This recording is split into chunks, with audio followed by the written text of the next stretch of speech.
that. Oh dear. How many sheep did you sell? No sheep were harmed. God, that's another film industry story. Did anyone see The Perfect Storm? Yeah.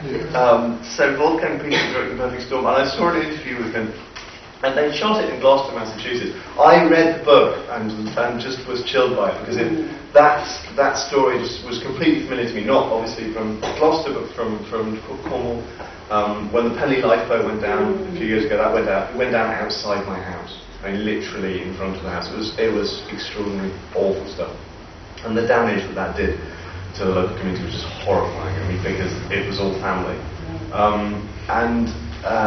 So with Wolfgang Petersen, anyway, making the movie, and obviously they had a great deal of fish in the film, and he said, this was a very strange moment because we were working on the movie and we had hired an area of the dock, and some animal rights people came and they came to liberate our fish.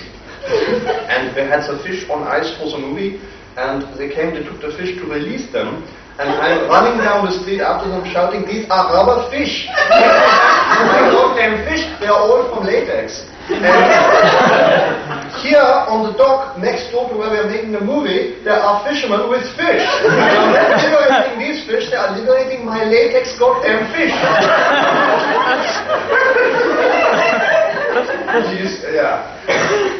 Movie industry brings you the most magnificent stuff. I wish I'd been there for that one. And the thing is, I no longer even remember whether I saw that interview or whether just everyone told me about it. So it could be the most sheer piece of fiction. That's the other thing. Some people tell stories about one another and they lie. It doesn't matter. They're great stories. Anyway, incidentally, if anyone's considering letting a film unit use their house for a location, just don't. Just don't do that. However much money they offer you, they'll go through the place like a bunch of locusts. When you come back, if they're a good crew, you won't be able to tell, because they'll have repaired all the damage. The whole place will be repainted to look beautiful, and about 2 weeks later it'll fall over.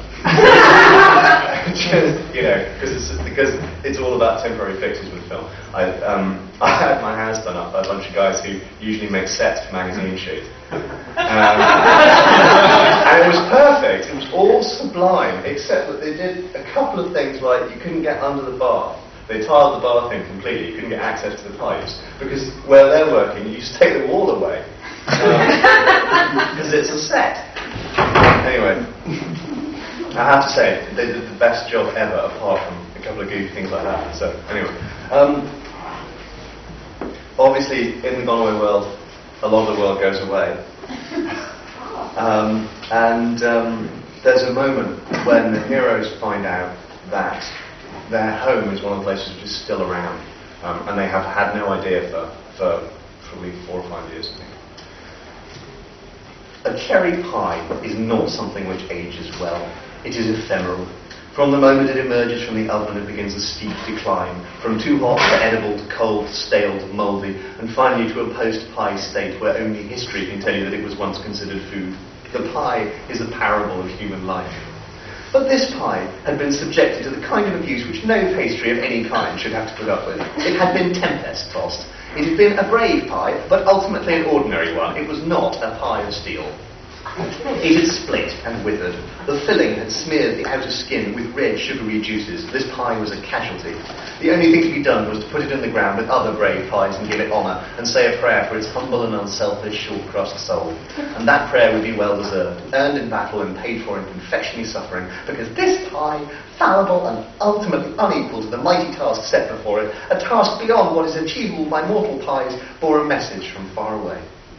The letter which accompanied it had run and bleached. Whatever was written on the paper was long vanished, but the pie itself was made of sterner stuff. It read simply, for Gonzo, and underneath, from Ma. The parcel was stamped with the just legible frank of Cricklewood Cove Post Office, and dated a few weeks before. Cricklewood Cove had survived the go-away war.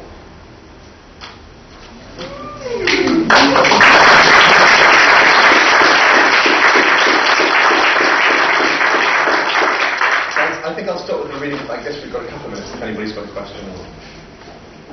You grew up near sheep, didn't you? I didn't. I grew up near cows. I grew up near sheep. I fucking hate them. I'm not a not a big fan of cows either, or geese actually. That's geese are At least geese don't pretend to be pretty like swans do.